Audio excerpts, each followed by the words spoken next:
Hi everyone. First of all, good morning to all of you. So welcome back to my YouTube channel. आज इस video में हम बात करेंगे environment, ecology and biodiversity के lecture 7 के अंदर। और लेक्चर 7 के अंदर आज हम कंप्लीट 100 MCQs को कवर कर लेंगे। सो काफी इंपॉर्टेंट वीडियो रहेगा अगर आप JKSSB एग्जाम की तैयारी कर रहे हैं। इसके साथ साथ मैं आपको बताना चाहूंगा IAS, CDS, असिस्टेंट कमांडर और SSC एग्जाम में जो क्वेश्चन पूछे गए हैं, तो काफी इंपॉर्टेंट वीडियो आपके लिए रहने वाला है। इससे पहले 6 लेक्चर जो है हमने अपने YouTube चैनल पे अपलोड कर दिए हैं। अगर आपने वो वीडियो नहीं देखे हैं तो आप डिस्क्रिप्शन में मैं उसका लिंक दे दूंगा, वहां से आप उसको जरूर देखिएगा। स्टार्ट करते हैं वीडियो। तो कल वाले जो टॉपिक में हमने किए थे 76 क्वेश्चन, आज 77 से हम स्टार्ट करेंगे उसको 100 MCQs तक। तो क्वेश्चन नंबर 77 रहेगा। आप कमेंट बॉक्स में जरूर कमेंट करते जाइएगा। Government of India enacted the forest conservation act in the year. ठीक है, तो जहां पे गवर्नमेंट ऑफ इंडिया के द्वारा जो इनेक्ट किया गया था फॉरेस्ट कंजर्वेशन एक्ट, कौन से साल में?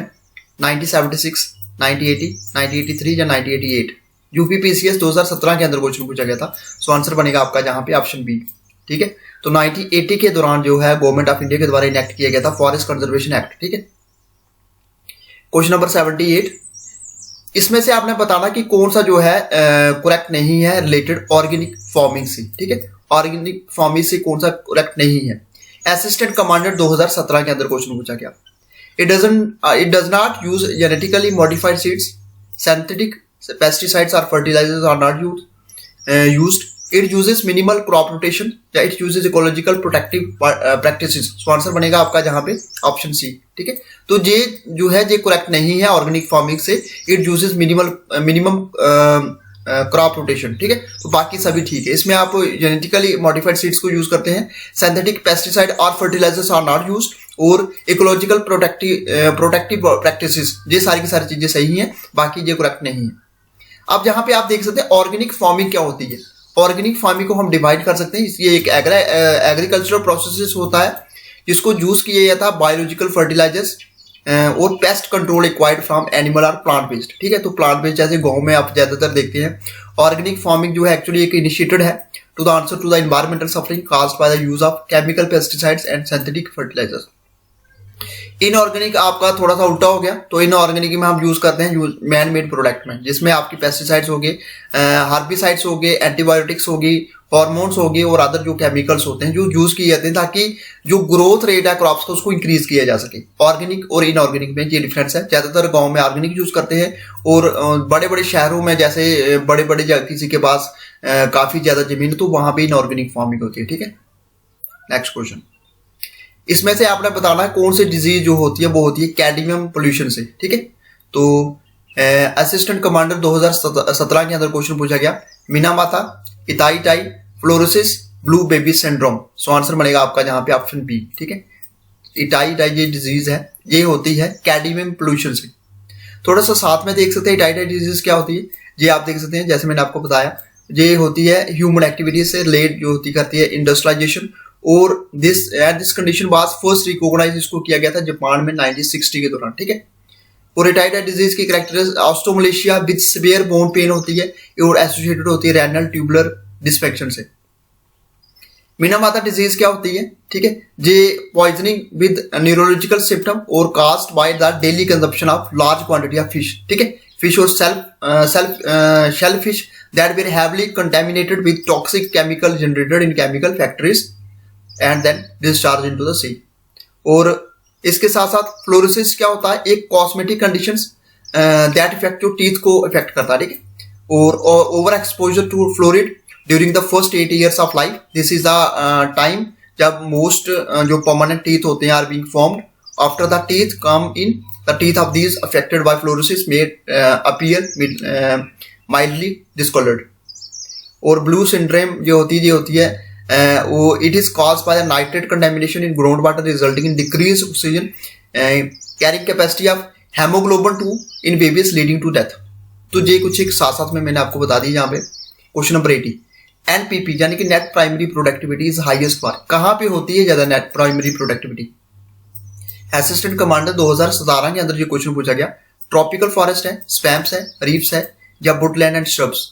तो आंसर बनेगा आपका जहां पे ऑप्शन ई। ठीक है, तो ट्रॉपिकल फॉरेस्ट में नेट प्राइमरी प्रोडक्टिविटी सबसे ज्यादा होती है। नेक्स्ट क्वेश्चन आपका नेक्स्ट क्वेश्चन है स्टडी जो होती है single species and the environment factor in its habitat, उसको क्या बोलते हैं? असिस्टेंट कमांडर 2017 के अंदर क्वेश्चन पूछा गया। जेनिकोलॉजी, सिनिकोलॉजी, ऑर्टिकोलॉजी या एथोलॉजी, ठीक है। सो आंसर बनेगा आपका यहाँ पे ऑप्शन सी। ऑप्शन सी यहाँ पे क्या बनेगा? ऑर्टिकोलॉजी, ठीक है। तो जी आप देखिए जेनिकोलॉजी क्या है? ब्रांच है इकोलॉजी की जो स्टडी करती है genetic variations of species and communities, ठीक है। सेकंड में सिंकोलॉजी क्या हो गया आपका? Community ecology refers to study of groups of organism in relation to their environment. Third में क्या आएगा? इथोलॉजी क्या हो गया? एक साइंटिफिक स्टडी होती है एनिमल बिहेवियर, ठीक है। तो ये आपके लिए इंपॉर्टेंट सारा मैंने जहां पे मेंशन कर दिए।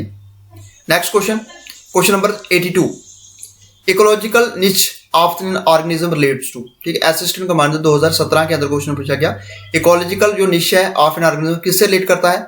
Specific habitat of the organism, symbiotic relationship with other organism, diverse occurrence of species under different conditions, its interaction with all other organism। So answer बनेगा आपका जहां पे option A, that is specific habitat of the organism.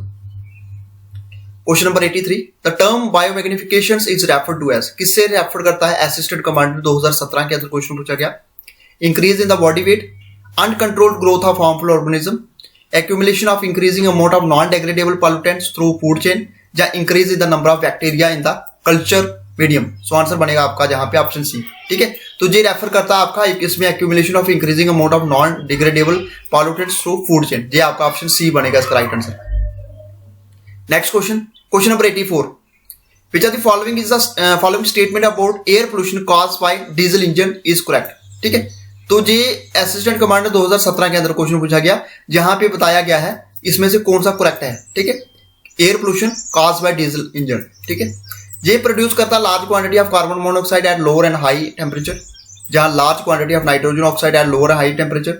उसके बाद carbon monoxide at lower temperature and nitrogen oxide at high temperature, जहां produce करता है इसमें नाइट्रोजन ऑक्साइड लो टेम्परेचर में और मोनोऑक्साइड हाई टेम्परेचर में। सो आंसर बनेगा आपका यहाँ पे ऑप्शन सी, ये करेक्ट है इसका, ठीक है। तो ये प्रोड्यूस क्या करता है? अगर हम बात करें एयर पोल्यूशन जो होता है डीजल इंजन से, ये होता है ये लार्ज क्वांटिटी में कार्बन मोनोऑक्साइड करता है लो टेम्परेचर में और नाइट्रोजन ऑक्साइड करता है हाई टेम्परेचर में। आपका ऑप्शन सी बनेगा इसका right answer.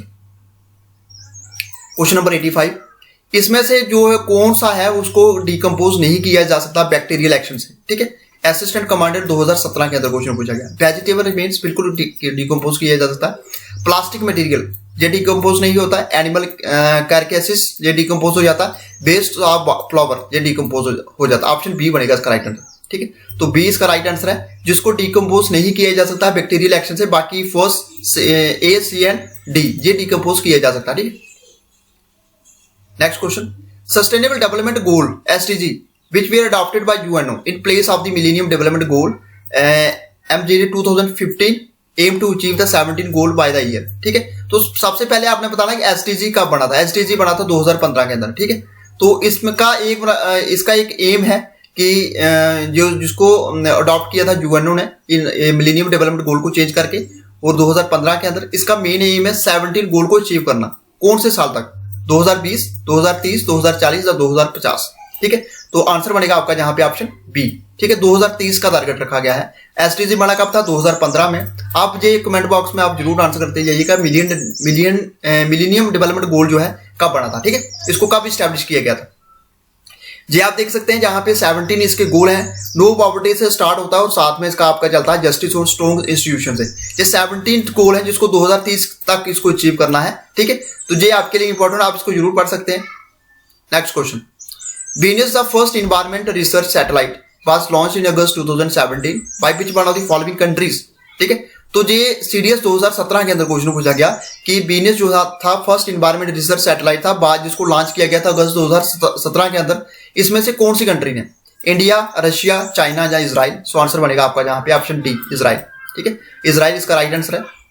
Next question number 88 में ये बताया गया है इसमें से कौन सा जो है इंक्लूड नहीं किया गया है नेशनल एयर क्वालिटी इंडेक्स के अंदर, ठीक है। Sulphur, nitrogen of dioxide, lead या मीथेन। सो आंसर बनेगा आपका जहां पे ऑप्शन डी, ठीक है। मीथेन को ऐड नहीं किया गया है, इंक्लूड नहीं किया गया है अगर हम बात करें नेशनल एयर क्वालिटी इंडेक्स के अंदर। नेशनल एयर क्वालिटी इंडेक्स क्या है? इसमें आपके 8 पॉल्यूटेंट्स हैं इनटू सिंगल नंबर, जिसमें नोमेनक्लेचर आ गया आपका। नेशनल एयर क्वालिटी इंडेक्स अगर हम बात करें नेशनल एयर क्वालिटी इंडेक्स की, तो उसको लॉन्च किया गया था 17 October 2014 to disseminate information on air quality is an easily understandable from, ठीक है। तो ये आपके इसमें आपके 8 पॉल्यूटेंट्स आ गए जिसमें नेम दिया गया है, पार्टिकुलेट मैटर्स, ठीक है। उसके बाद नाइट्रोजन डाइऑक्साइड हो गया, sulphur dioxide, carbon monoxide, ozone, ठीक है, अमोनिया, ठीक है, उसके बाद लेड, ये आपके लिए इंपॉर्टेंट है, ठीक है। Next question, biological community in its environment such as pond and ocean, a forest, even an aquarium is known as, ठीक है। तो उसको क्या बोलते हैं, उसको क्या हम बायोम बोलेंगे, कम्युनिटी बोलेंगे, अबायोटिक एनवायरनमेंट बोलेंगे, या इकोसिस्टम बोलेंगे। सो आंसर सीधा आपका डी बनेगा जहां पे इकोसिस्टम, ठीक है। बायोम क्या होता है, बायोम एक इसको बोलते हैं मेजर लाइफ जोन, जिसमें आपके लार्जेस्ट ज्योग्राफिकल बायोटिक यूनिट आ गई, मेजर कम्युनिटी ऑफ प्लांट्स और एनिमल्स हो गए with similar life forms and environmental conditions. Abiotic factors क्या आ गया आपके, अबायोटिक फैक्टर्स में आपके नॉन लिविंग पार्ट्स आ गया इकोसिस्टम का, और बायोटिक फैक्टर्स में आपके लिविंग पार्ट आ गया, ठीक है। नेक्स्ट क्वेश्चन, इसमें से कौन सा जो है कंपोनेंट नहीं है स्मोक का, volatile organic compound, nitrogen oxide, sulphur dioxide, या क्लोरीन ऑक्साइड। सो इसमें से कौन सा कंपोनेंट नहीं है स्मोक का, सो स्मोक का कंपोनेंट क्लोरीन ऑक्साइड नहीं है, ठीक है। तो ऑप्शन डी बनेगा। Next question, which are the following represent the most complex trophic level, इसमें से कौन सा मोस्ट कॉम्प्लेक्स ट्रॉपिक लेवल है। एसएससी 2017 के अंदर क्वेश्चन पूछा गया, community, population, ecosystem, the species. So answer क्या बनेगा आपका, ऑप्शन सी इकोसिस्टम, ठीक है। तो इकोसिस्टम जो है इसमें मोस्ट कॉम्प्लेक्स ट्रॉपिक लेवल है। Next question, question number 92, on the basis of distribution resources can be classified into. अगर हम बात करें on the basis of distribution की, तो रिसोर्सेज को क्लासिफाइड किया जा सकता है, एसएससी 2017 के अंदर क्वेश्चन पूछा गया, एक्चुअल रिसोर्सेज, पोटेंशियल रिसोर्सेज। उसके बाद अगर हम बात करें यहाँ पे पार्ट थर्ड में आपका रहेगा उबिक्यूटिस रिसोर्सेज या अबायोटिक रिसोर्सेज। सो आंसर बनेगा आपका यहाँ पे ऑप्शन सी उबिक्यूटिस रिसोर्सेज, ठीक है। ये आप देख सकते हैं, ये एक नेचुरल रिसोर्सेज है और ubiquitous is found in every location, हर लोकेशन में। इसमें आपका क्या क्या आ गया, ये हर लोकेशन में आपको देखने को मिलेंगे। रिन्यूएबल रिसोर्सेज होते हैं जिसमें आपके सनलाइट, एयर, वाटर और सम एग्जांपल्स होती हैं ये इस रिसोर्सेज की, ठीक है। नेक्स्ट क्वेश्चन, इंडिया के अंदर अगर बात करें air prevention and control of pollution act जो है केम इनटू फोर्स हुआ 1981 को, मगर ये क्वेश्चन पूछा गया इसको अमेंड कब किया गया, ठीक है। व्हाट वाज अमेंडेड इन, यहाँ पे to include noise as an air pollution, ठीक है। एसएससी ग्रेजुएशन 2017 के अंदर क्वेश्चन पूछा गया, एसएससी ग्रेड, ठीक है। 1987, 1997, 2007 या 2017। सो आंसर बनेगा आपका यहाँ पे ऑप्शन ए 1987, ठीक है। तो जहां पे क्या इंक्लूड किया गया इस अमेंडमेंट के अंदर, नॉइज को as an to noise as an air pollution, ठीक है, और एयर पॉल्यूटेंट। तो ऑप्शन ए बनेगा 1987। Next question, which metal is responsible for hepatitis disease, ठीक है। तो कौन सी मेटल जो है रिस्पॉन्सिबल हेपेटाइटिस डिजीज के लिए एसएससी में क्वेश्चन पूछा गया 2017 के अंदर, कैडमियम, निकल, क्रोमियम, मर्क्यूरी। तो आंसर बनेगा आपका सीधा यहाँ पे कैडमियम, जैसे स्टार्टिंग में हमने पढ़ा था, ठीक है। तो आंसर ए बनेगा इसका राइट आंसर। कौन से साल जो है क्योटो प्रोटोकॉल जो है केम इनटू फोर्स हुआ था, एसएससी में क्वेश्चन पूछा गया 2004, 2005, 2006 या 2007। तो आंसर बनेगा आपका यहाँ पे ऑप्शन बी, ठीक है, 2005 को क्योटो प्रोटोकॉल जो है एग्जिस्टेंस में आया, फोर्स में आया। अब यहाँ पे आप देख सकते हैं ये एक इंटरनेशनल ट्रीटी है जिसको एक्सटेंड किया गया 1992 में, United Nation framework convention on climate change, ठीक है। इसमें states party to reduce the green house emission based on the scientific consensus, ठीक है। इसमें आपने जो आपके लिए इंपॉर्टेंट है, इसमें आप क्योटो प्रोटोकॉल जो उसको अडॉप्ट किया गया था जापान के अंदर क्योटो, ठीक है, 11 दिसंबर 1997, मगर केम इनटू फोर्स कब हुआ 16 फरवरी 2005 को, जिसमें आपकी 192 पार्टी से कनाडा विड्रॉल किया था प्रोटोकॉल से इफेक्टिव दिसंबर 2012 से, ठीक है, टू द प्रोटोकॉल इन 2020, ठीक है। Next question, Bishnoi movement was started against which of the following. ये आपने क्वेश्चन पूछा गया जहां पे कि बिश्नोई मूवमेंट जो है किसके अगेंस्ट जो है स्टार्ट हुआ था, ठीक है। कटिंग ऑफ ट्रीज से, inequality of women's, killing of animals या इंक्रीजिंग पोल्यूशन। सो आंसर बनेगा आपका यहाँ पे option A, cutting of trees की। जब कटिंग ऑफ ट्रीज हो रही थी तो उसके अकॉर्डिंगली जहाँ पे बिश्नोई मूवमेंट जो है स्टार्ट हुआ था, ठीक है। आप देख सकते हैं बिश्नोई ये स्टोरी जो है नरेट करता है, स्टोरी ऑफ अमृता देवी जो मेंबर थी सेक्ट की, who inspired as many of 363 other Bishnois to go to their death in protest after cutting down of khejri trees on 12 सितंबर 1730। क्वेश्चन नंबर 97, जो रेड डेटा बुक है इसमें डेटा किसका होता है, क्या किसका डेटा इसमें कंटेन किया जाता है या किसका डेटा इसमें लिखा जाता है? All plant species, all animal species, all endangered species, all extinct species. So answer जैसे मैंने आपको पहले बताया था, जितनी भी इंडेंजर्ड स्पीशीज होती है जहां पे इसको लिखा जाता है, ठीक है, रेड डेटा बुक के अंदर। क्वेश्चन नंबर 98, क्योटो प्रोटोकॉल जो है एक इंटरनेशनल ट्रीटी थी जिससे रिड्यूस की जाती है green house gases, gas emission. First meeting इसकी कब हुई थी? फर्स्ट मीटिंग जापान के अंदर हुई थी, जैसे मैंने आपको पहले बताया। एसएससी में क्वेश्चन पूछा गया तो ऑप्शन सी बनेगा, जापान क्योटो प्रोटोकॉल, ठीक है। Question number 99, which are the following 3 RS are regarded as environmental friendly. तो ये आप सभी जानते हैं, ये आपका आ गया reduce, reuse, recycle. No. Question number 100, which disease is caused by nickel. कौन सी डिजीज होती है निकल से? एसएससी में क्वेश्चन पूछा गया 2017 के अंदर। इटाइटाई, डर्मेटाइटिस, ठीक है। उसके बाद लर्निंग डिसेबिलिटी, अस्थमा। सो आंसर बनेगा आपका यहाँ पे ऑप्शन बी, ठीक है। जहां पे आपका आ गया, सो आंसर आपका ऑप्शन बी बनेगा, डर्मेटाइटिस, ठीक है। तो आंसर बी बनेगा इसका राइट आंसर। तो ये थे फ्रेंड्स आज के हमारे क्वेश्चंस, और इसको 7 लेक्चर में हमने कवर किया, एनवायरमेंट, इकोलॉजी एंड बायोडाइवर्सिटी। अब ये हमारा जो टॉपिक है इसको हमने कंप्लीट कर दिया है। अगर आप चाहते हैं मैं स्पेशल आपके लिए कोई और वीडियो लेके आऊं तो कमेंट बॉक्स में जरूर बताइएगा। मेजॉरिटी ऑफ कमेंट्स यहाँ पे ज्यादा होंगे तो उसके एमसीक्यूज और साथ साथ में हम उसकी एक्सप्लेनेशन जो है जरूर करेंगे। तो ये था फ्रेंड्स आज का हमारा वीडियो, कमेंट बॉक्स में जरूर बताइएगा।